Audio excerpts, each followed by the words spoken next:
Students, आज का हमारा टॉपिक है chemical property of halogen family. तो उसमें सबसे पहले हम प्रॉपर्टी ले लेते हैं ऑक्सीडेशन स्टेट। फ्लोरीन जो है हमेशा जो है -1 ऑक्सीडेशन स्टेट को रिप्रेजेंट करता है। क्यों रिप्रेजेंट करता है? क्योंकि फ्लोरीन जो है इसके पास वैकेंट d ऑर्बिटल नहीं होता है। It only have orbitals that is 2s and 2p। तो 2s एंड 2p ऑर्बिटल होने की वजह से इसके पास 2d ऑर्बिटल नहीं होता, जिसकी वजह से ये अपने इलेक्ट्रॉनिक कॉन्फ़िगरेशन को एक्सपेंड नहीं कर पाता और ये only and only -1 oxidation state को रिप्रेजेंट करता है। दूसरा रीज़न ये है कि ये जो है हाईली इलेक्ट्रोनेगेटिव होता है। अपने ग्रुप में इसका साइज सबसे छोटा होता है, तो इस वजह से ये नेगेटिव ऑक्सीडेशन स्टेट शो करता है और -1 ऑक्सीडेशन स्टेट को रिप्रेजेंट करता है। बाकी के जो 3 हेलोजन बच गए, क्लोरीन, ब्रोमीन एंड आयोडीन, ये जो है ऑक्सीडेशन स्टेट रिप्रेजेंट करते हैं -1, +1, +3, +5 एंड +7। तो ये different kind of oxidation state को रिप्रेजेंट करता है। क्यों रिप्रेजेंट करते हैं? क्योंकि एक तो इनका साइज फ्लोरीन के कंपैरिजन में बड़ा होता है, दूसरा क्या है कि क्लोरीन, ब्रोमीन, आयोडीन जो है इनके पास वैकेंट d ऑर्बिटल प्रेजेंट होता है।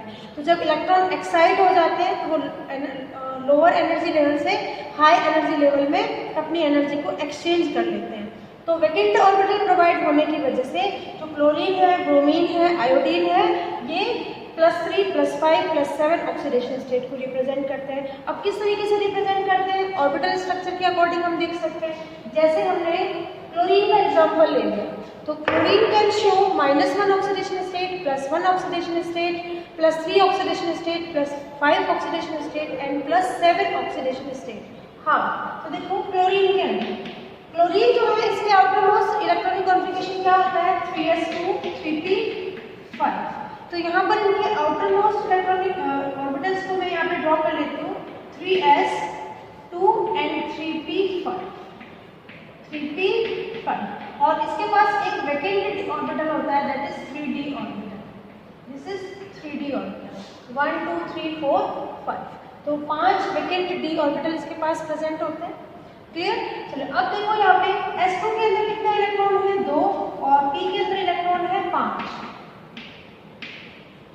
तो ये क्लोरीन का इलेक्ट्रॉनिक कॉन्फ़िगरेशन है किसके अंदर? ग्राउंड स्टेट के अंदर। Ground state. अब देखो फर्स्ट एक्साइटेड स्टेट के अंदर ये इलेक्ट्रॉन जो है ये यहाँ जंप कर सकता है, एक्साइट हो जाएगा। तो इसका इलेक्ट्रॉनिक कॉन्फ़िगरेशन क्या बन जाएगा? 2 इलेक्ट्रॉन तो यहाँ 3s रिप्रेजेंट है, फिर 3p और यहाँ पे क्या होगा? 3d। तो यहाँ पर 1 2 3 और 4 इलेक्ट्रॉन रह जाएंगे और ये 5वां इलेक्ट्रॉन यहाँ जंप कर जाएगा। ठीक है, नेक्स्ट इसके नेक्स्ट एक्साइटेड स्टेट होगी second excited state. Second excited state में क्या होगा? फिर ये इलेक्ट्रॉन यहाँ जंप कर जाएगा। तो इस तरीके से अगला ऑर्बिटल क्या बनेगा? 2 इलेक्ट्रॉन 3s में प्रेजेंट होंगे, 3p के अंदर अब कितने रह जाएंगे? 3 रह जाएंगे इलेक्ट्रॉन, 1 2 और 3। और जो 3d ऑर्बिटल है इसके अंदर कितने इलेक्ट्रॉन हो जाएंगे? 2 हो जाएंगे। तो ओवरऑल देखो यहाँ पर ऑक्सीडेशन स्टेट क्या क्या ये रिप्रेजेंट कर सकते हैं। यहाँ एक अनपेड इलेक्ट्रॉन है, तो इस वजह से ये क्या शो कर सकता है? -1 +1 ऑक्सीडेशन स्टेट। अगर एक इलेक्ट्रॉन को गेन करता है तो -1 ऑक्सीडेशन स्टेट, एक इलेक्ट्रॉन को लूज करता है तो +1 ऑक्सीडेशन स्टेट को ये रिप्रेजेंट कर सकता है। चलिए नेक्स्ट है, यहाँ पर देखो कितने अनपेड इलेक्ट्रॉन हो गए और यहाँ पे 3 अनपेयर्ड इलेक्ट्रॉन प्रेजेंट हो गए। तो 3 अनपेयर्ड इलेक्ट्रॉन प्रेजेंट होने की वजह से अभी कौन से ऑक्सीडेशन स्टेट को रिप्रेजेंट कर सकता है? +3। इसी तरीके से यहाँ पर कितने अनपेयर्ड इलेक्ट्रॉन हो गए? 5। देखो 1 2 3 4 और 5। तो 5 अनपेयर्ड इलेक्ट्रॉन होने की वजह से ये कौन से ऑक्सीडेशन स्टेट शो कर सकता है? +5 ऑक्सीडेशन स्टेट को रिप्रेजेंट कर सकता है। अब क्या ये +7 को भी रिप्रेजेंट कर सकता है? Yes, it can show +7 oxidation state. अगर 3s में से एक इलेक्ट्रॉन यहाँ आ जाए तो यहाँ पर देखो एक इलेक्ट्रॉन यहाँ हो जाएगा और ये सारे इलेक्ट्रॉन अनपेयर्ड हो जाएंगे। तो इस कंडीशन में ये जो है कौन सी ऑक्सीडेशन स्टेट को रिप्रेजेंट करेगा? दैट इज +7 ऑक्सीडेशन स्टेट को रिप्रेजेंट करेगा। तो इस तरीके से क्लोरीन, ब्रोमीन और आयोडीन वैकेंट डी ऑर्बिटल होने की वजह से वेरिएबल ऑक्सीडेशन स्टेट को रिप्रेजेंट करते हैं। नेगेटिव ऑक्सीडेशन स्टेट भी रिप्रेजेंट करेंगे और पॉजिटिव ऑक्सीडेशन स्टेट भी represent. Now reactivity of halogen towards hydrogen. अब देखो ये सेकेंड प्रॉपर्टी है, केमिकल प्रॉपर्टी। जो हैलोजेंस होते हैं वो हाइड्रोजन से रिएक्ट कर जाते हैं और किसकी फॉर्मेशन करते हैं? हाइड्रोजन हैलाइड के फॉर्मेशन करते हैं। For example, hydrogen when react with halogen, it get converted into hydrogen halide। और ग्रुप में हम जैसे जैसे नीचे की तरफ जाते हैं हेलोजन फैमिली में, तो वहाँ पर जो हेलोजन की रिएक्टिविटी है टुवर्ड्स हाइड्रोजन वो क्या हो जाती है? डिक्रीज हो जाती है डाउन द ग्रुप।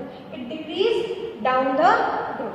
तो ओवरऑल हम ये कह सकते हैं कि फ्लोरीन, क्लोरीन, ब्रोमीन और आयोडीन इनकी रिएक्टिविटी जो है वो डिक्रीजेज हो जाती है when we going down the group.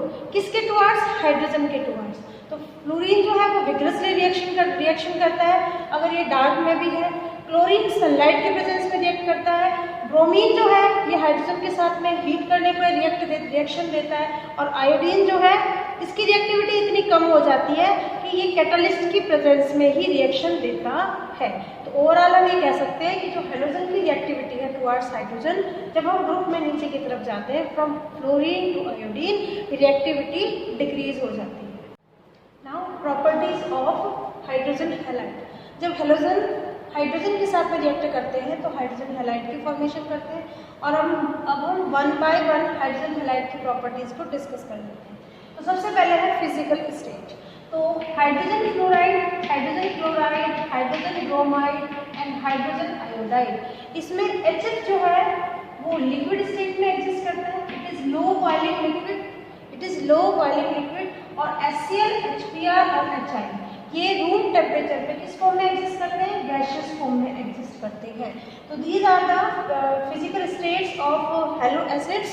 HF low boiling liquid होता है, HCl, HBr और HI गैस होता है। अब देखो HF जो है एसोसिएशन के बाद में, HF जब एसोसिएशन शो करता है due to intermolecular hydrogen bonding, intermolecular hydrogen bonding की वजह से HF जो है ये एसोसिएशन शो करता है। और ये किस फॉर्म में एग्जिस्ट करता है? जिगजैग फॉर्म में एग्जिस्ट करता है। तो जब ये एसोसिएशन शो करता है तो लिक्विड फॉर्म से ये किस स्टेट में आ जाता है? सॉलिड स्टेट में। इस तरीके से बहुत सारे हाइड्रोजन फ्लोराइड मॉलिक्यूल जो हैं वो हाइड्रोजन बॉन्डिंग के थ्रू एक दूसरे से क्या कर जाते हैं? एसोसिएट कर जाते हैं। तो इसकी जो स्टेट है वो लिक्विड स्टेट से किस में आ जाती है? सॉलिड स्टेट में आ जाती है। तो एसोसिएटेड फॉर्म में ये सॉलिड स्टेट में एग्जिस्ट करता है और ओवरऑल ये लो बॉइलिंग लिक्विड होता है। नेक्स्ट प्रॉपर्टी आती है melting and boiling point of hydrogen halide. तो देखो सबसे पहले हम बॉइलिंग पॉइंट को डिस्कस कर लेते हैं। जो ये चारों हेलो एसिड्स हैं हेलोजन के, HF, HBr, HCl, HBr and HI, इसमें सबसे ज़्यादा जो बॉइलिंग पॉइंट होता है वो किसका होता है? हाइड्रोजन फ्लोराइड का होता है। What is the reason behind this? Reason is due to intermolecular hydrogen bonding. Intermolecular hydrogen bonding की वजह से हाइड्रोजन फ्लोराइड जो है इसका बॉइलिंग पॉइंट इंक्रीज हो जाता है। लेकिन अगर हम ग्रुप में इन सब को डिस्कस करें हाइड्रोजन फ्लोराइड को छोड़कर, तो हम ये कह सकते हैं कि बॉइलिंग पॉइंट जो है वो इंक्रीज होता है when we going down the group from hydrogen chloride to hydrogen iodide. What is the reason behind this? Reason is van der Waals force of attraction increases when we going down the group due to increase in molecular mass। तो hydrogen chloride से hydrogen iodide तक regular increase होता है boiling point में, लेकिन इसमें एक exception है कि हाइड्रोजन फ्लोराइड का जो बॉइलिंग पॉइंट होता है वो सबसे ज़्यादा होता है। क्यों ज़्यादा होता है? Due to formation of intermolecular hydrogen bonding. बाकी के जो ये हेलोजन हैलाइड हैं, जो हाइड्रोजन हैलाइड है ये हाइड्रोजन बॉन्ड की फॉर्मेशन नहीं करते due to their large size, जिसकी वजह से इनका boiling point as comparison to hydrogen fluoride कम हो जाता है। लेकिन अगर हम van der Waals force of attraction की बात करें तो हाइड्रोजन क्लोराइड से हाइड्रोजन आयोडाइड तक जो बॉइलिंग पॉइंट है वो इंक्रीज हो जाता है। तो ओवरऑल इनका जो इंक्रीजिंग ऑर्डर है उसे हम क्या लिख सकते हैं? देखो सबसे ज़्यादा जो बॉइलिंग पॉइंट है वो किसका होगा, HF का होगा। उसके बाद HI का, फिर HBr एंड देन HCl। तो this is the correct order for boiling point of hydrogen halide. चलिए नेक्स्ट हम ले लेते हैं मेल्टिंग पॉइंट। तो मेल्टिंग पॉइंट में भी अगर हम कहें कि van der Waals force of attraction जहाँ पर ज़्यादा होगा तो वो सॉलिड स्टेट में एग्जिस्ट रहने की कोशिश करेगा, और जब इस तरीके से वहाँ पर फोर्स ऑफ अट्रैक्शन ज़्यादा हो जाएगा तो वो मेल्टिंग पॉइंट भी इंक्रीज हो जाता है। तो सबसे ज़्यादा जो मेल्टिंग पॉइंट है वो किसका होगा, HI का होगा। देन किसका होगा, HF, क्योंकि हाइड्रोजन बॉन्डिंग को ये रिप्रेजेंट करता है। देन HBr, और सबसे कम जो मेल्टिंग पॉइंट होगा वो किसका होगा, हाइड्रोजन क्लोराइड का होगा। तो अगर हम कहें कि जो रेगुलर इंक्रीज है मेल्टिंग पॉइंट में वो हाइड्रोजन क्लोराइड से हाइड्रोजन आयोडाइड तक होता है, लेकिन एक्सेप्शन शो करता है कौन, हाइड्रोजन फ्लोराइड। क्यों शो करता है, क्योंकि हाइड्रोजन फ्लोराइड जो है वो इंटरमोलिकुलर हाइड्रोजन बॉन्डिंग की फॉर्मेशन करता है। तो जो रेगुलर ट्रेंड है उनके बीच में जो है हाइड्रोजन फ्लोराइड को हम इसमें रिप्रेजेंट करेंगे। तो सबसे ज़्यादा मेल्टिंग पॉइंट हाइड्रोजन आयोडाइड का, उसके बाद में हाइड्रोजन फ्लोराइड का, उसके बाद उससे कम हाइड्रोजन ब्रोमाइड का, और उससे कम हाइड्रोजन क्लोराइड का। नेक्स्ट प्रॉपर्टी है हाइड्रोजन हैलाइड की एसिडिक स्ट्रेंथ। जैसे जैसे हम ग्रुप में नीचे की तरफ जाएंगे from hydrogen fluoride to hydrogen iodide, तो हम ये देखते हैं कि जो बॉन्ड डिसोसिएशन एनर्जी है वो लो हो जाती है। तो जितनी ज़्यादा बॉन्ड डिसोसिएशन एनर्जी कम होगी, डिग्री ऑफ आयनाइजेशन क्या होगा, उतना ही ज़्यादा होगा, और जितना डिग्री ऑफ आयनाइजेशन ज़्यादा होगा वो एसिड उतना ही क्या होगा, स्ट्रॉन्ग होगा। ठीक है, तो ऐसा किस केस में देखा जा सकता है, what is degree of ionization. जैसे मान लीजिए HX है, जब ये आयोनाइज होगा तो it gives 2 hydrogen ion and halide. तो ये डिस्टेंस हाइड्रोजन हैलोजन के बीच में डिस्टेंस जितनी ज़्यादा होगी, बॉन्ड लेंथ जितनी ज़्यादा होगी, तो बॉन्ड डिसोसिएशन एंथैल्पी उतनी कम हो जाएगी। बॉन्ड डिसोसिएशन एंथैल्पी जितनी कम होगी उतनी ही इजीली ये आयोनाइज हो जाएंगे इनटू देयर रिस्पेक्टिव आयंस, और जब ऐसा होता है तो वो उतना ही अच्छा क्या होता है, एसिड होता है। ओवरऑल जब हम एसिडिक स्ट्रेंथ को कंपेयर करें HF, HCl, HBr और HI, तो सबसे ज़्यादा जो बॉन्ड डिसोसिएशन एंथैल्पी कम किसकी होगी, HI की होगी। तो सबसे अच्छा एसिड भी HI ही होगा। तो this is the correct order for their acidic strength. तो HF is weak acid, HI is strong acid. What is the reason behind this. तो देखो रीजन क्या बताया मैंने, बॉन्ड डिसोसिएशन एनर्जी जितनी कम, डिग्री ऑफ आयनाइजेशन उतना ही ज़्यादा, और जितना डिग्री ऑफ आयनाइजेशन उसी के अकॉर्डिंग वो एसिड उतना ही क्या होगा, स्ट्रॉन्ग होगा। नेक्स्ट प्रॉपर्टी आती है thermal stability of hydrogen halide. तो जो थर्मल स्टेबिलिटी होती है ये डायरेक्टली प्रोपोर्शनल होती है किसके, बॉन्ड डिसोसिएशन एंथैल्पी। तो जितनी ज़्यादा बॉन्ड डिसोसिएशन एंथैल्पी होगी वो उतना ही थर्मली क्या होगा, स्टेबल होगा। लेकिन हम सभी जानते हैं कि जो बॉन्ड डिसोसिएशन एंथैल्पी है वो बॉन्ड डिस्टेंस बढ़ने के साथ में क्या हो जाती है, कम हो जाती है। तो ग्रुप में साइज इंक्रीज होता है, तो इसके अकॉर्डिंग जो थर्मल स्टेबिलिटी का ऑर्डर है वो क्या रहेगा, सबसे ज़्यादा थर्मल स्टेबल कौन रहेगा, हाइड्रोजन फ्लोराइड, क्योंकि उसके लिए बॉन्ड डिसोसिएशन एंथैल्पी सबसे ज़्यादा होगी। तो this is the correct order, HCl, then HBr and then HI। तो सबसे कम थर्मली स्टेबल कौन होगा, HI। What is the reason behind this? Reason ये रहेगा कि HF की बॉन्ड डिसोसिएशन एंथैल्पी सबसे ज़्यादा होगी, ठीक है, क्योंकि बॉन्ड लेंथ कम होगी। बॉन्ड लेंथ कम होगी तो बॉन्ड स्ट्रेंथ क्या हो जाएगी, ज़्यादा। तो बॉन्ड स्ट्रेंथ अगर ज़्यादा होती है तो बॉन्ड डिसोसिएशन एंथैल्पी भी इंक्रीज हो जाती है, बॉन्ड डिसोसिएशन एंथैल्पी इंक्रीज हो जाती है। ठीक है, तो इस तरीके से this is the correct order for thermal stability. Next आता है डाइपोल मोमेंट। डाइपोल मोमेंट जो है it is the another property of hydrogen halide. तो इलेक्ट्रोनेगेटिविटी जितनी ज़्यादा होगी डाइपोल मोमेंट उतना ही ज़्यादा होगा। तो ग्रुप में जब हम फ्लोरीन से आयोडीन की तरफ जाते हैं तो इनके जो हाइड्रोजन हैलाइड में इलेक्ट्रोनेगेटिव डिफरेंस है वो उतना ही कम होता चला जाता है, क्योंकि आयोडीन लेस इलेक्ट्रोनेगेटिव होता है एज कंपेरिजन टू फ्लोरीन। तो सबसे ज़्यादा जो डाइपोल मोमेंट है वो किसका होगा, हाइड्रोजन फ्लोराइड का। उससे कम किसका होगा, हाइड्रोजन क्लोराइड। उससे कम हाइड्रोजन ब्रोमाइड, और सबसे कम किसका होगा, hydrogen iodide. So this is the correct order and these are the properties of hydrogen halides. Next जो हेलोजन की प्रॉपर्टी आती है वो है रिएक्टिविटी टुवार्ड्स मेटल। तो उससे पहले हम डिस्कस कर चुके हैं रिएक्टिविटी टुवार्ड्स हाइड्रोजन। अब हम डिस्कस करेंगे रिएक्टिविटी टुवार्ड्स मेटल्स। मेटल जो है वो हाईली इलेक्ट्रोपॉजिटिव होती है, तो इजीली अपने इलेक्ट्रॉन को डोनेट कर सकती है, इलेक्ट्रॉन को लूज कर सकती है। तो इस तरीके से हैलोजन जो है वो रेडाइली रिएक्ट करती है किसके साथ में, मेटल के साथ में। अब किसकी फॉर्मेशन करती है, मेटल हैलाइड की फॉर्मेशन करती है। तो जब मेटल हैलोजन के साथ में रिएक्ट करता है तो वो उनके रिस्पेक्टिव डायहाइड्स की फॉर्मेशन करता है, रिस्पेक्टिव डायहाइड्स की फॉर्मेशन करता है। अगर अल्कलाइन अर्थ मेटल है तो NH2 की फॉर्मेशन होगी, और अगर एल्कली मेटल है तो किसकी फॉर्मेशन होगी, मोनोहैलाइड्स की फॉर्मेशन होगी, दैट इज MX की फॉर्मेशन होगी।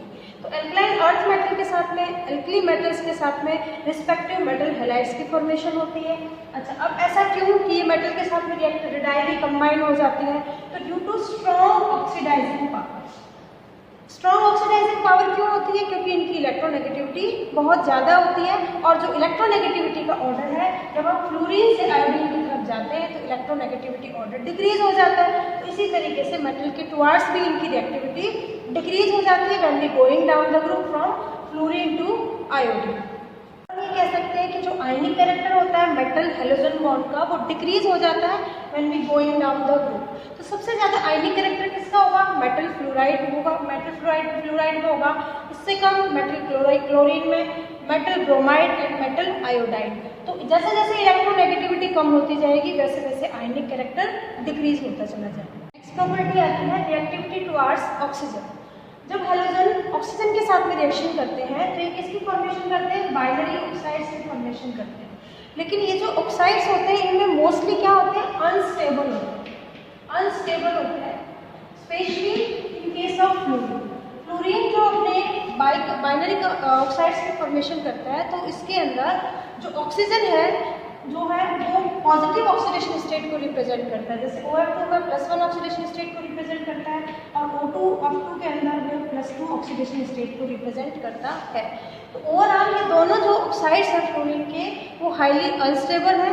फ्लोरीन जो है always and always negative -1 oxidation state को रिप्रेजेंट करता है, वाइल अदर जो ऑक्साइड्स होते हैं क्लोरीन, ब्रोमीन और आयोडीन, इनके ऑक्साइड्स कुछ स्टेबल होते हैं in their higher oxidation state. जैसे क्लोरीन के जो ऑक्साइड्स हैं वो +1, -1, +2, +3, +4, +6, +7 ऑक्सीडेशन स्टेट के अंदर ये एग्जिस्ट कर सकते हैं। तो जो हैलोजन्स हैं क्लोरीन, ब्रोमीन और आयोडीन के जो ऑक्साइड्स हैं वो हायर ऑक्सीडेशन स्टेट में ज़्यादा स्टेबल होते हैं, और फ्लोरीन के जो ऑक्साइड्स हैं ये -1 जिसमें फ्लोरीन -1 ऑक्सीडेशन स्टेट को रिप्रेजेंट करता है, तो these are not highly stable. हम ये कह सकते हैं कि जो ऑक्साइड्स की स्टेबिलिटी होती है हैलोजन्स की वो इस ऑर्डर में डिक्रीजेस होती है। जैसे आयोडीन के ऑक्साइड ज़्यादा स्टेबल होते हैं as comparison to chlorine, as comparison to bromine. Reason क्या है कि जो आयोडीन ऑक्सीजन बॉन्ड है वो बहुत ज़्यादा पोलर होता है, और जितनी पोलरिटी ज़्यादा होगी बॉन्ड की स्टेबिलिटी उतनी ही ज़्यादा हो जाएगी। तो ओवरऑल हम ये कह सकते हैं कि जो हायर ऑक्साइड्स होते हैं हैलोजन के वो मोर स्टेबल होते हैं देन द लोअर वंस। तो क्लोरीन से ज़्यादा जो ऑक्साइड है वो ज़्यादा स्टेबल किसके हैं, आयोडीन के। तो this is the reason behind the stability of the halogen oxides. Now next topic is inter halogen, जो हम नेक्स्ट लेक्चर के अंदर